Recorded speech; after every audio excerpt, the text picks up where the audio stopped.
Hello, welcome back to the Caring Conversation studio. We have our second from last guest of the day, who's jumped in at the last minute to get a little slot in the studio, tell us about what he does. So do you want to tell us who you are and what you do?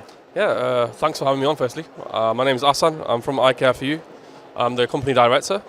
So we're basically, in a nutshell, we are an optician service where we will literally take the high street level of equipment into the home. So providing, that sort of quality of an assessment. So we're trying to take the service that you'd expect on the high street into the home for those that are unable to do so. For example, a dementia home, if it's difficult for them to get outside of the house, learning disabilities, we go to hospitals, the list is endless. So if you're going to struggle to get out, get on the high street, to have, to go see an optician, a service like yours is going to come and help. So do you work with a lot of care providers then? At the moment, truthfully, we started the business 3.5 years ago. So we are building. We're still in the building phase at the moment. So last time I checked, we're working with around 400 care homes. That's made up of some groups, some of individual homes. We are nationwide as a company, so we are covering as far north as sort of Carlisle, Newcastle, back down south towards Bournemouth, Exeter, whole of South East. So we're just looking to grow the company. At the same time, we want to maintain a level of service. We're all about service. And we're also looking to branch into Northern Ireland very soon as well. So we've got our main head office is in Greater Manchester, Bolton. And we have opticians that are scattered all across the country. So we have little bases basically. So yeah. So like in terms of thinking when I last went to the opticians, there's quite a lot of stuff in there, right? Like how do you develop some innovative equipment that allows you to get into like, I don't know, what do you we have to wheel it all in? How does that actually work? Yeah, so our equipment that we have is literally the same equipment that you would expect on the high street. So it's the machines that we have that assess the level of vision, the prescription. I can put it this way, I can assess a prescription, I can get somebody's prescription within a minute. Yeah. So that's fantastic in the sense that somebody who cannot communicate, for example, somebody living with dementia, severe dementia, or let's say they had a brain injury and they can't communicate, how are they going to say better with 1, 2, your usual responses that you say at the opticians. So therefore we've introduced, well not introduced, we've not designed the equipment, we've actually purchased this equipment. So it's the same sort of equipment that you'd expect on the high street, but it's a portable version. So everything that we have is portable, it's very lightweight, all our opticians carry it. All it needs is a bit of power occasionally, but most of it's battery operated, so we don't even ask for power basically sometimes. So we literally bring, you'd expect all your frames, your the trial lenses, everything. We bring everything, the pressure. We can do the whole examination that you'd expect on the high street, literally in the comfort of that person's living room, or even like in the bedroom. Yeah. Bound, that is. And if you're saying working with a care home, do you tend to go in and sort of see a load of people in a day? You sort of set up in a place for a day and do it like that? How we work what we do is we usually turn up to the home at 9:45. We try and avoid meal times because it's protected meal times. Yeah. We don't want to be intrusive. We don't want to affect. I wouldn't like it if somebody came into my house and said, "Listen, let's do something enjoying breakfast." I want to same thing. You want to relax. You have your breakfast. You have your meal time.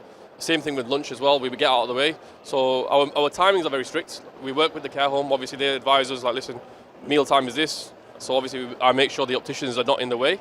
So usually we turn up at 9:45. Obviously, this is all communicated prior to the visit. So we turn up at 9:45. We get it set up. We have an assisted carer with us who kind of guides us through the day.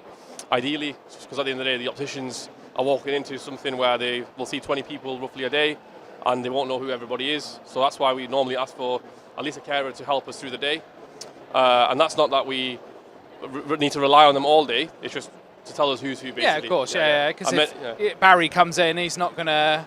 Yeah, he's not going to know you from Adam, so they can help. Yeah, exactly, can help with that. And also, it's good for the residents as well if they're seeing a familiar face being presented to someone else. It keeps them relaxed. That's what it's all about. We want to keep everybody. We want to avoid the white cloak syndrome. So if you go to your doctors, you get scared of something serious is going wrong or whatever. We want to reduce that fear, and that's why our opticians go in nice and relaxed, have a conversation, do the assessment. Takes less than 15-20 minutes. It's in the comfort of your own home. You're having a coffee, doing whatever you want. Nice. Okay. So I think more care homes should be doing it, right? Like it should be more. Yeah. Yeah. I mean, don't get me wrong. There is other providers that are offering something similar to what we're offering. We're not the only company that do in eye care, in care homes or in nursing homes or mobile. But why we are a bit different is we are a family-run company. We started 4 years ago. I'm an optician myself. I work for other companies. I've seen what their don't get me wrong. I've seen what the positives are, but I also saw some of the negatives. And I took that into account and then set this company up, taking into account that how we can change the market and make sure we're delivering the best possible care. I can't get a company to sign up to an agreement with us, like NHS regulations. We're not allowed to say, listen, you're going to stay with us for 5-10 years. It doesn't work like that. How it works is, if, for example, I give a bad service, that care home can go anywhere else. They're not obliged to stay with us. So we're using that drive. We make sure that we're delivering the same excellent service that we did on the first visit. So it's just continuity of care. We want to maintain that level of service. Like I said at the start, we're looking to grow the business, looking to grow the company, but we don't want to be at a position where we're compromising on the care. Yeah. That's what we're like. You mentioned the NHS part of it. Is it so? Are you able to take NHS patients through the care home, or how does it work from that perspective? Everybody gets an NHS examination in a care home, usually. Yeah. Obviously, unless it's like supported living or whatever, somebody is in a home for a reason. So there'll be a whole eligibility criteria. Yeah. In most cases, it's dementia. In some cases, it might be arthritis for those that are just need a bit of support in their house or what have you. And the other common one is, like I said, the hospitals, the brain injuries. That's all eligible criteria. So that's all on our website, which you can check out on eyecareforyou.co.uk. Most care homes, at the end of the day, let's be honest, is all elderly care. Majority of the homes are. And that's how we were targeting the service towards. And why did you get into this sector? Like, I guess you could have a chain of opticians and do it like that. Yeah. Why did you choose to work in this sector? Because when I first qualified, which is going back, I've lost count of how many years that was now. I had experience of working in the high street. I did my fair share of working as a locum as well, so I got to see different practices, different businesses, Specsavers, Boots, the multiples.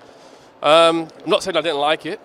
I felt like I wasn't really delivering anything. I felt like I was just a number in someone in the whole pipeline, if you like, just the kind of the conveyor belt.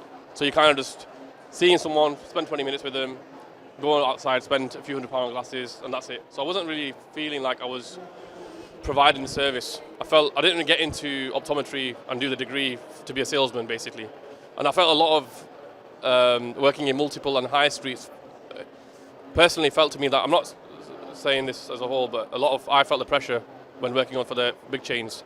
It might be different working for independents, but how I felt it, there was a lot of pressure from a sales point of view. So that's why I felt like I need to go somewhere else. So then I realized from speaking to friends and other people in the industry that there's domiciliary care. And I was like, oh, okay, let me try this out. So I went for a trial run, a few days a week here or there working for another company. I loved it. As soon as I did it, I felt like being able to give someone the gift of sight is, I can't even put words to it, honestly.